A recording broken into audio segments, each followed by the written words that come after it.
Tập 1.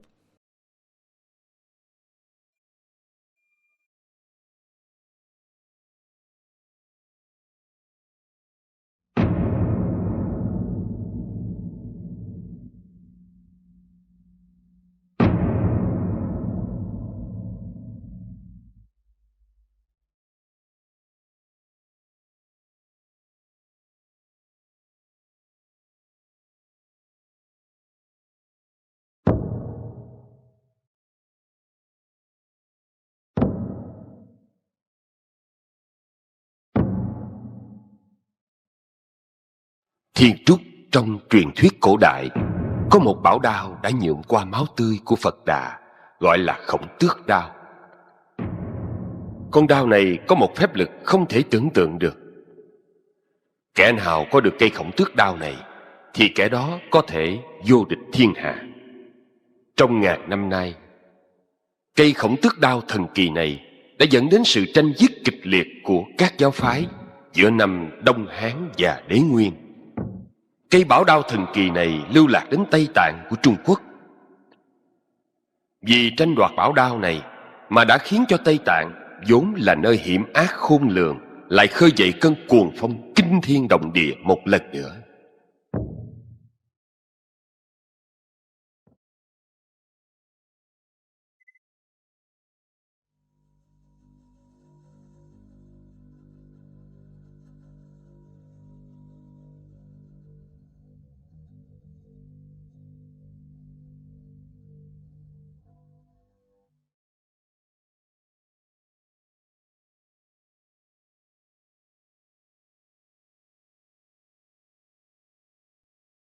Đao gia, vừa rồi mới nhận được một câu đưa tin của Tứ Phụng Đường, báo rằng thiếu tướng quân bị giam trong Thiên Lao Hình Bộ.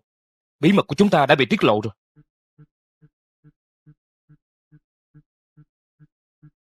Bí mật bị tiết lộ.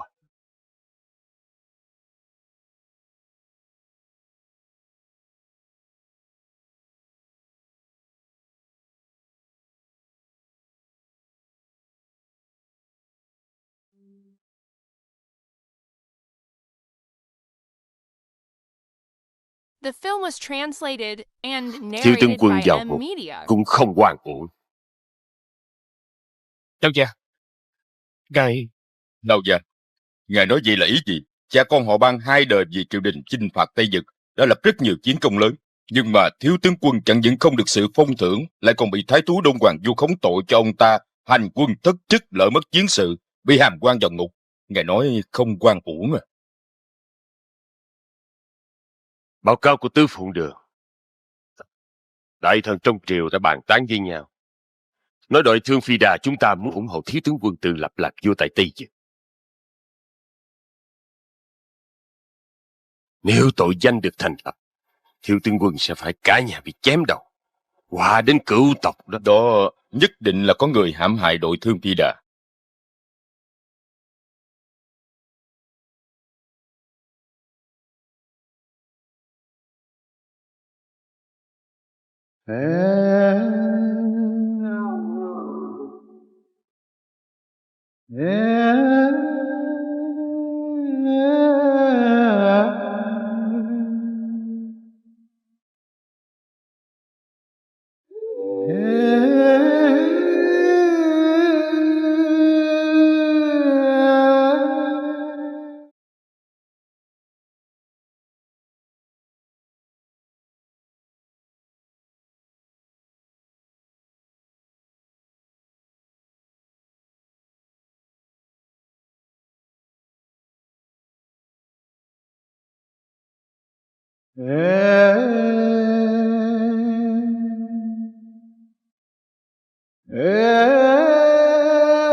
Buka, phía trước xảy ra chuyện rồi, chúng ta đến đó xem thế nào.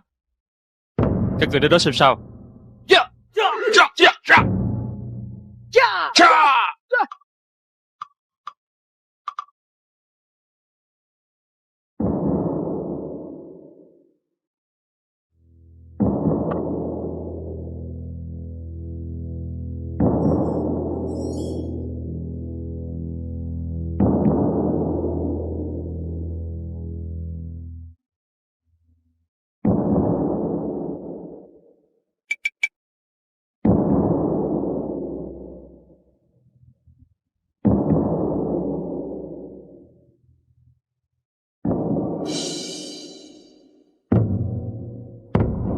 Buka, cả nhóm người đã bị giết, 4 người nam đã chết rồi, còn người nữ này hình như vẫn còn sống.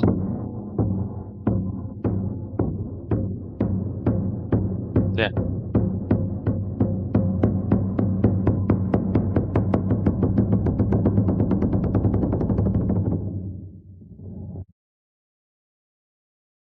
The film was translated and narrated by M Media. Cô không cần phải sợ. Vừa rồi nơi này đã xảy ra chuyện gì? Có phải cô đi đến Quy Chi không? Theo chúng tôi đi nhé. Buka, đội thương phi đà không cho phép dẫn theo phụ nữ, đó là quy định của Đao Gia. Một người con gái kinh hồn thất vía ở trong sa mạc này chắc chắn sẽ là một con đường chết. Ra khỏi sa mạc sẽ để cô ta đi thôi.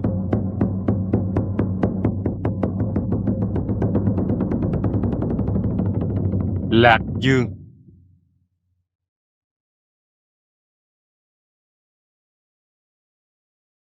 Cổ chân tư sĩ hiệu quy Tạ Tư Khấu bái kiến bệ hạ. Miễn lễ. Tạ bệ hạ. Ngươi có biết tại sao trẫm triệu kiến người đến đây không? Thần đoán là bệ hạ vì vụ án của Ban Dũng. Ái Khanh quả là thông minh hơn người. Tạ ơn bệ hạ. Tình hình Ban Dũng ở trong ngục thế nào rồi? Hắn nhận tội hay là không nhận tội? Bẩm bệ hạ, hắn ta vẫn sống khỏe, chỉ có điều là đến bây giờ vẫn không chịu nhận tội. Theo sự hiểu biết của thần, lần này đại quân tấn công Tây Vực. Nói tóm lại là cách nói cho là Ban Dũng vốn là lãnh thuộc hạ, không đi đúng theo hạn định, thực ra không xác thực. Ban Dũng từ nhỏ đã theo cha Định Viễn Hầu chinh phạt Tây Vực. Đối với phong thổ dân tình, hoàn cảnh địa lý tại Tây Vực hắn ta hiểu rất rõ. Giả lại con người hắn ta tác chiến dũng cảm, võ công cao cường, lại rất được sự ủng hộ của quân lính. Cho nên cách nói thất lập phương hướng và sợ hãi tác chiến là không thể có được. Trẫm đã biết. Đã là bọn người trung lương mà khuấy động như vậy, trong triều lại có đại thường phụ họa. Như vậy chỉ còn chiếu theo luật lệ của tổ tông đã định, giam Ban Dũng vào ngục trước. Bệ hạ là muốn để thần phái người đi điều tra cho rõ vụ án này. Cần mau điều tra rõ, để tránh sự sợ hãi của lương tướng bị hàm quan. Bệ hạ, theo thần được biết, lần này Ban Dũng hành quân thất chức, có thể có sự ẩn tình khác. Ẩn tình gì?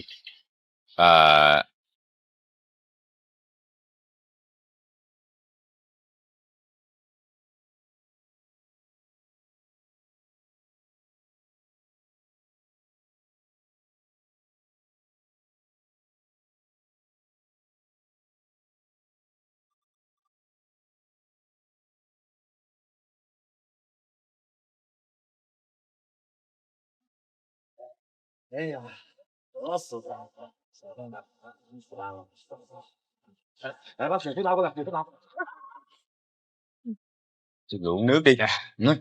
Hào quá, trời nóng quá. Huynh rửa mặt đi mà không dơ được kìa.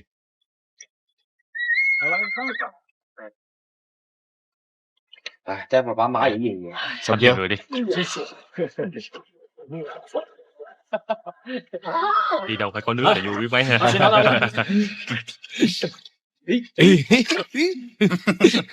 Thôi mà. 我来把骆驼牵过来喝点。不过，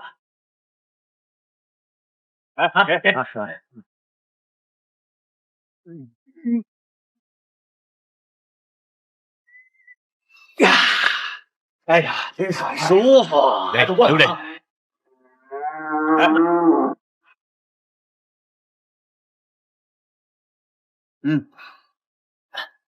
Đây接着， ấy nè ấy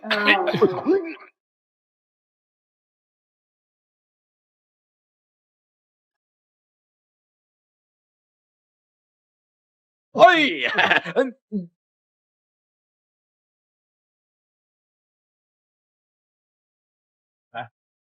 先过来，先过来。来，把那骆驼什么都牵过，牵过。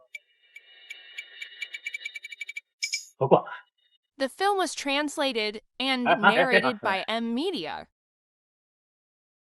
Cô uống đi.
Lực lượng thần giáo! Lực lượng thần giáo! Kim Bàn Mật giáo là một giáo phái thần bí, khởi nguồn từ Thiên Trúc. Giáo đồ trên người đều mặc đồ trắng. Võ công đặc kỳ chuyên sử dụng danh hiệu là Trú Nô. Thánh vật của Trú Nô là Khổng Tước Đao lưu lạc đến Tây Vực, trở thành mục tiêu tranh giành của các thế lực tại Tây Vực chỉ vì đoạt lại thanh đao. Nên Trú Nô thâm nhập Tây Vực, thậm chí cả Trung Nguyên. Con đường chinh chiến đã khơi dậy những cuộc tàn sát đẫm máu.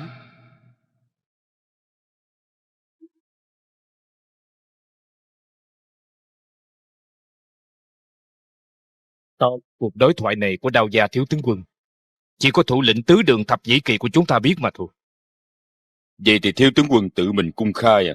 Hay là trong số 16 người của chúng ta có kẻ nội gián? Lưu Đường Chủ, lập tức thông báo kỳ chủ của Phi Đà Thập Nhĩ Kỳ lập tức mau đến thành Bồ Đào, có việc cần bàn. Dạ. Hãy nhớ, chúng phải hành trang gọn nhẹ để tránh dẫn đến sự hiểu lầm của triều đình. Dạ, hiểu rồi. Hiện giờ các kỳ đang ở đâu?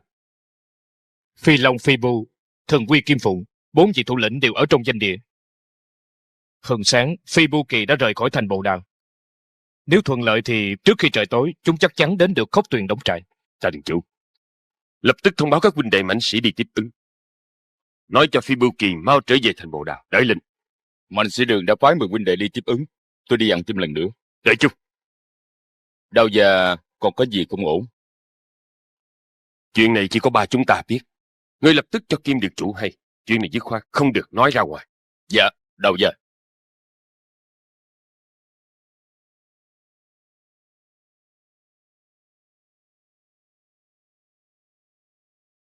Về việc Trú Nô điều tra như thế nào rồi?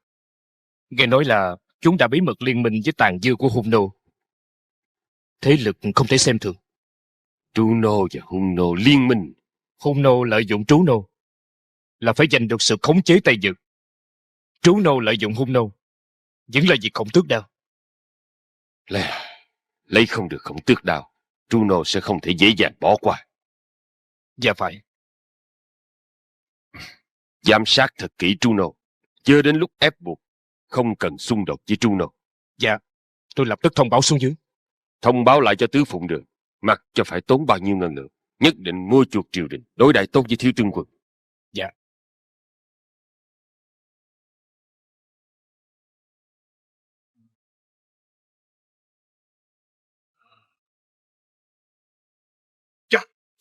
The film was translated and narrated by M. Media.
Trì Bưu. Trì Bưu.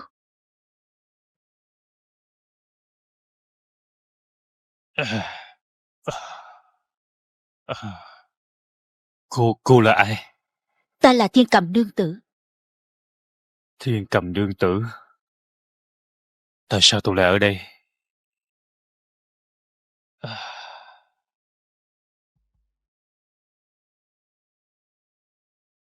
Thân xác phàm tục của ngươi đã chết rồi. Hồn phách đã trên Tây Thiên. Lúc người 12 tuổi đã bị Đao Gia thu làm đồ đệ, có đúng không?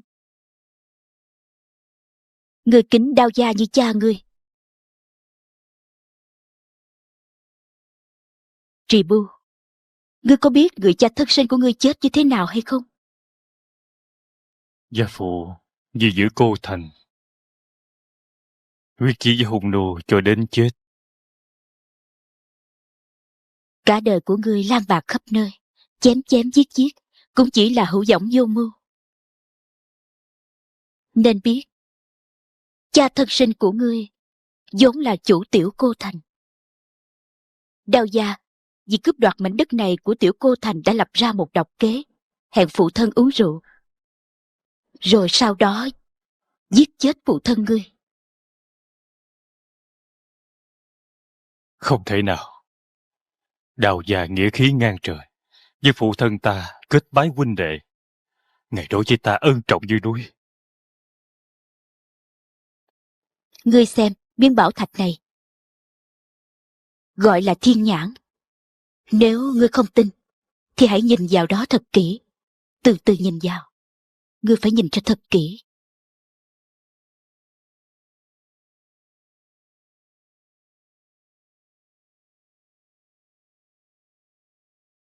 Ngươi hãy nhìn cho rõ ràng đi.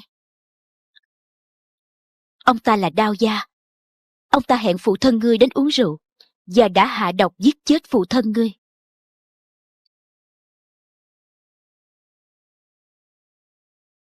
The film was translated and narrated by M. Sau đó, Media.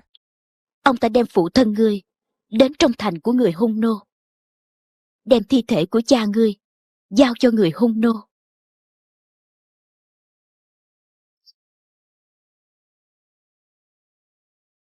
Ta niệm tình ngươi bị Đao Gia lừa gạt. Trong người mang đại thù giết cha chưa trả, cho nên mới giữ hồn phách ngươi ở lại, kể rõ ân quả. Hy vọng ngươi quên hết tất cả, thay cha rửa hận, an ủi oan hồn.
Từ khấu đại nhân đến.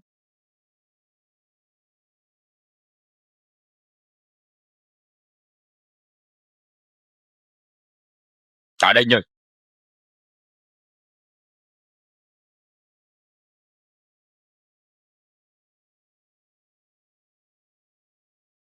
Đứng dậy. Về. Tạ đại nhân đến rồi. Mau lên.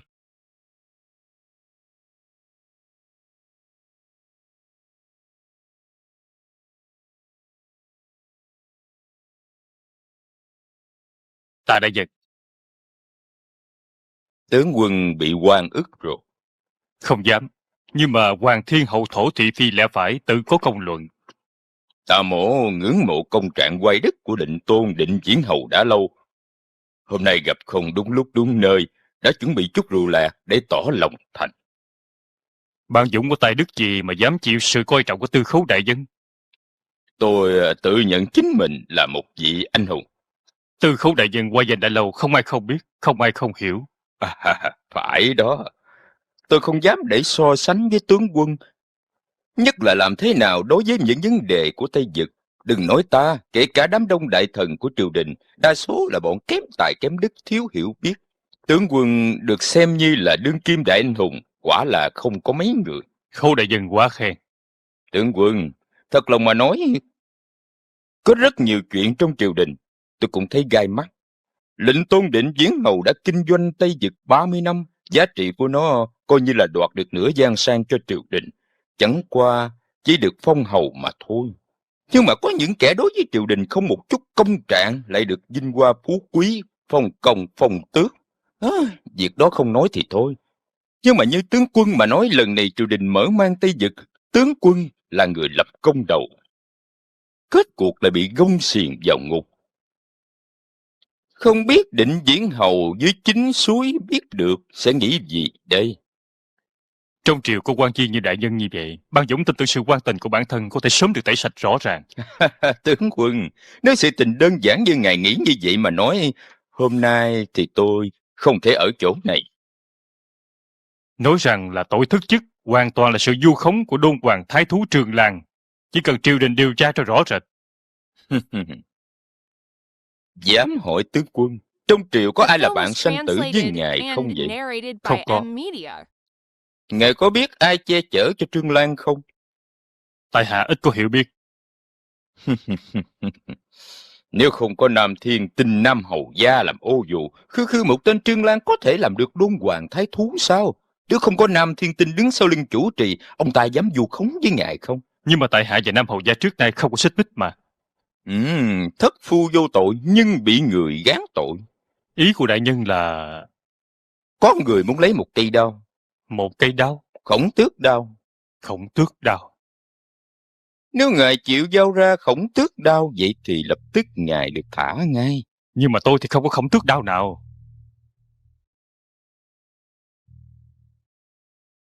Khổng Tước đao thật sự không có trong tay của ngài. Tại hạ làm sao dám gạt đại nhân? Chỉ cần Khổng Tước đao có ở chỗ ngài thì tôi có thể giúp Nếu ngài tại ra hạ có ngoài. Khổng Tước đao, rất tiếc nó cũng không phải tư hữu ban gia. Tại hạ sao có thể dùng nó trao đổi sự tự do được? Tướng quân quả thật là anh hùng.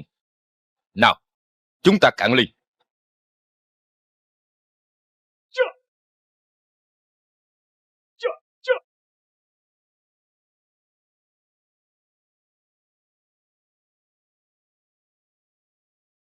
Xem kìa, Trị bộ đội Thương Vi Đà.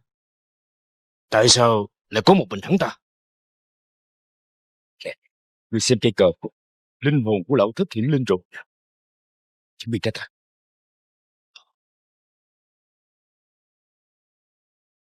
Nhanh lên, lên ngựa, Lên ngựa, mau. nhanh lên đi.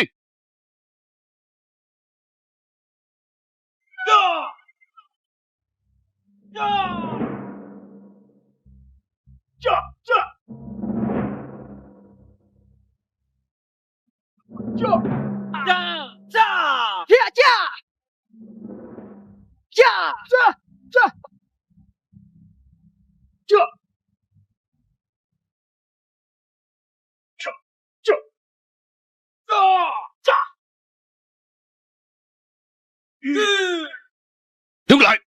Đứng lại! Tại sao cản đường ta đi? Không nhận ra huynh đệ chúng tôi à? Người đã giết lão thất Ngọc Môn Bát Kỳ của chúng tôi. Hôm nay là đến lúc nợ máu phải trả bằng máu. Hôm nay tôi có bận việc trong người, hợp cát nhất định sẽ chiều.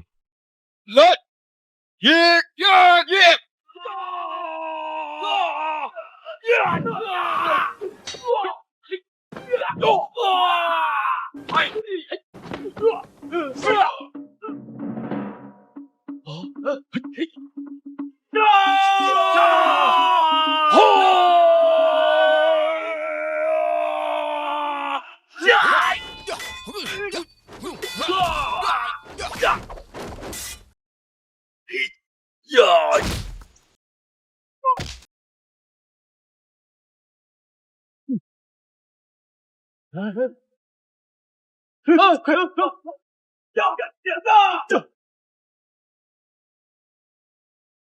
Năm xưa Lão Hầu Gia từng gác bút nghiêng tổng quân thâm nhập Tây Vực, chinh chiến mấy ngàn dặm, từ trong tay của người hung nô, vì triều đình bắt đầu giành lại mảnh đất Giang Sơn tốt đẹp này. Thương đội phi đà của chúng ta cũng là cơ nghiệp chính Lão Gia tự truyền lại. Chúng mình tôn thờ kỷ luật nghiêm minh do Lão Gia đã định.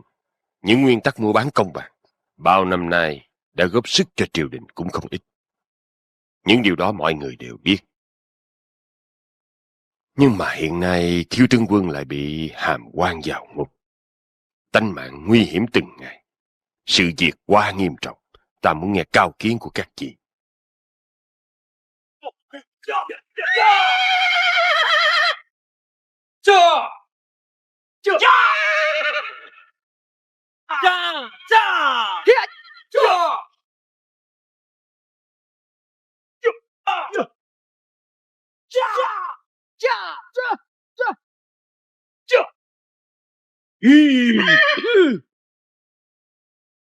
Là Buka!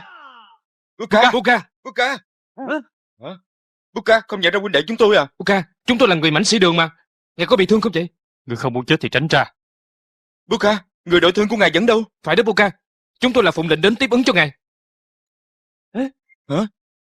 Ông ta làm sao vậy? The film was Đừng có hỏi nhiều nữa. translated and narrated by Hai người đi theo Ed ta, Media. những người còn lại đi theo ta. Được, đi. Dạ.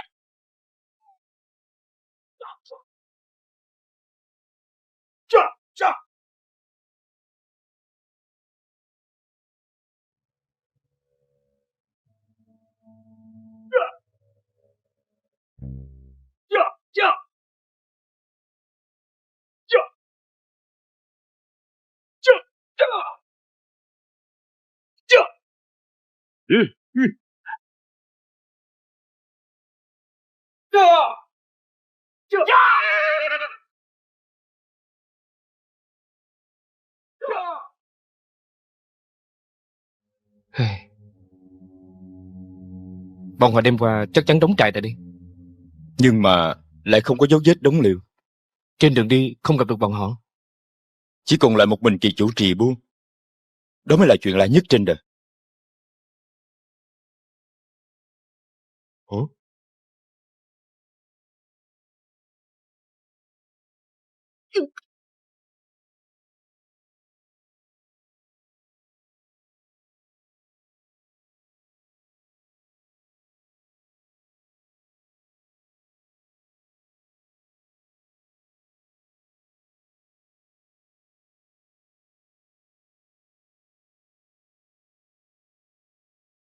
Kỳ lạ thiệt. Kỳ lạ thiệt. Thực ra là quá gì vậy? lạ đó.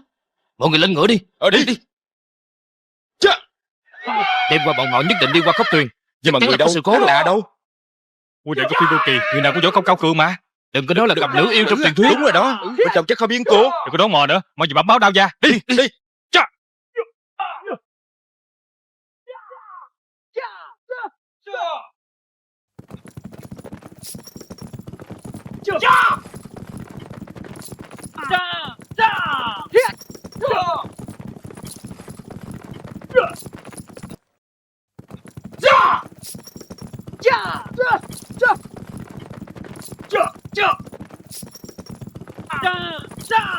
Đao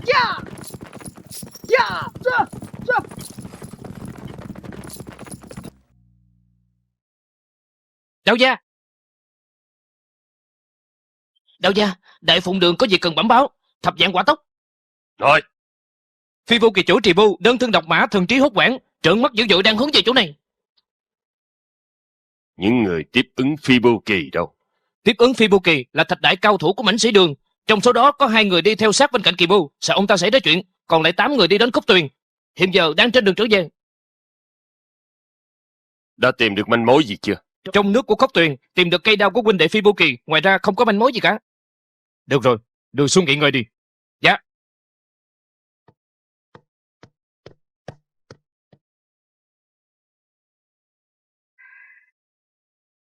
Làm điều. Ngươi nhận thấy việc này thế nào? Tôi nghĩ Phi Bưu Kỳ tại Khốc Tuyền chẳng lẽ đã gặp phải sự phục kích của kế hoạch cẩn mật. Đối phương có thể nuốt trọn Phi Bưu Kỳ một cách gọn gàng sạch sẽ như vậy. Đào già, bên cạnh Bưu Ca nhất định có kẻ gian tế.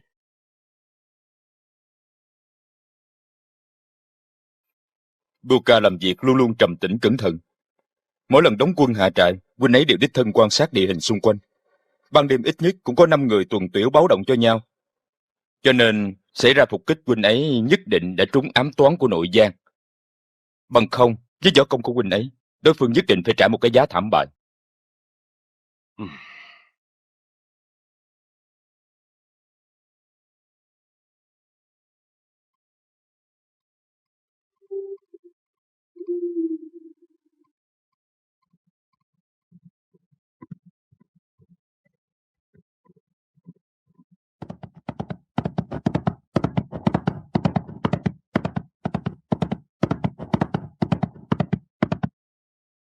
Nhưng mà hiện giờ, manh mối duy nhất The chỉ film có một was cây đao ở trong nước. translated and narrated Tôi by nghĩ Media. lúc họ vừa mới đến Khốc Tuyền đã gặp phải mai phục. Trong tầm Tây Dực, ai dám đối địch với thương đội phi đà của chúng ta? Ai có gan dạ này? Ai có thực lực như vậy chứ? Người hung nô thì không thể được. Vậy thì chỉ có trú nô. Nghĩa phụ, người nói đi. Hiện giờ, ta chỉ muốn gặp Trì Bưu.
Trì Bưu, ngươi thất hồn mất vía như vậy.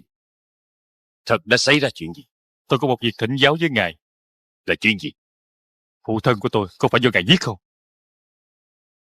Ngươi biết được những gì? Trả lời tôi. Phải. Vì lý do gì ngài giết phụ thân tôi? Thì đã chỉ vì khư khư 10 lý phương thổ này và quyền lợi sao? Ngươi có thể cho ta biết từ đâu mà ngươi biết được chuyện này? Quả là như vậy. Kể từ bây giờ ta và ngài ân đoạn nghĩa tuyệt, đường ai nấy đi, rút đao đi. Luca, huynh hãy bình tĩnh đi. Đây là ân oán cá nhân của ta và hắn, các ngươi nên tránh ra. Trì Bưu,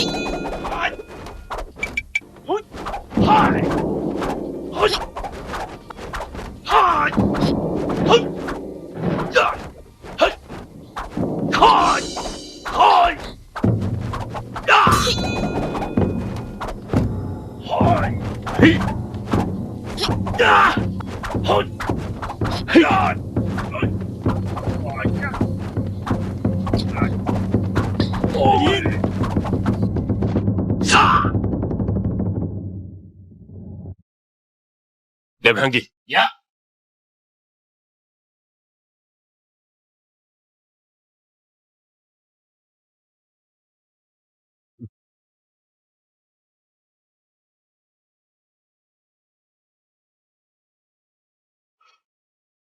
Nhất định các ngươi có rất nhiều nghi vấn. Ta chỉ muốn nói cho các ngươi một câu. Ta cả đời hành sự không thẹn với lòng. Lưu Quan, Phó tại hạ. lập tức thông báo các thị vệ, bảo họ đợi ta ở thành Quy Chi. Dạ.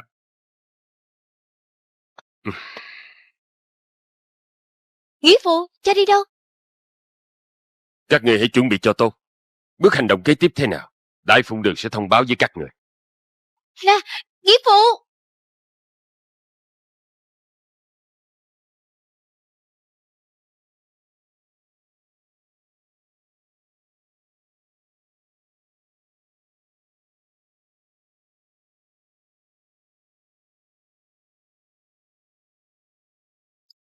Thành Lạc Dương.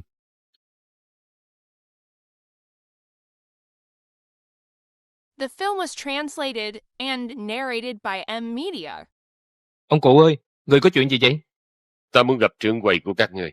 À, người có chuyện gì cứ nói ra đi, không sao đâu.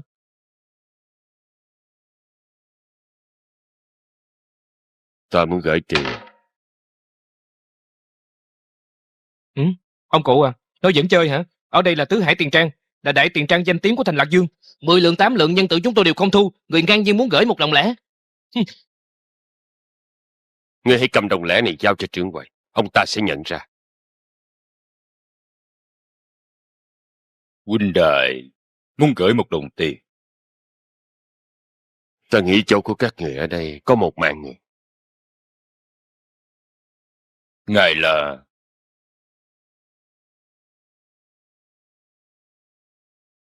Không ngờ phải không? là ngài. Ai có thể ngờ tới được. Trời ơi, đây quả thật là... Ta muốn ngươi nhanh chóng tìm một thích khách. Một người thích khách hơn loại một. Tôi biết được 10 mấy người, nhưng mà họ đều là... Không. Việc này không giống như lúc trước. Phải làm thật cẩn thận. Người này cần phải có võ công xuất chúng phi phàm, còn phải bình tĩnh sáng suốt như nước. Thích khách như vậy e rằng khó tìm. Bằng không ta tìm ngươi làm gì? Vậy giá cả như thế nào?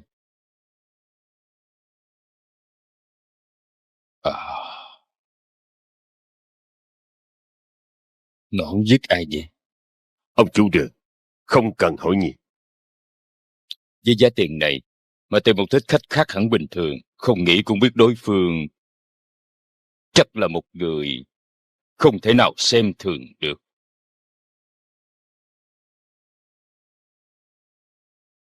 Tôi có nhớ ra một người. Ai? Họ Yến, gọi là Yến Tiêu Diêu. Yến Tiêu Diêu.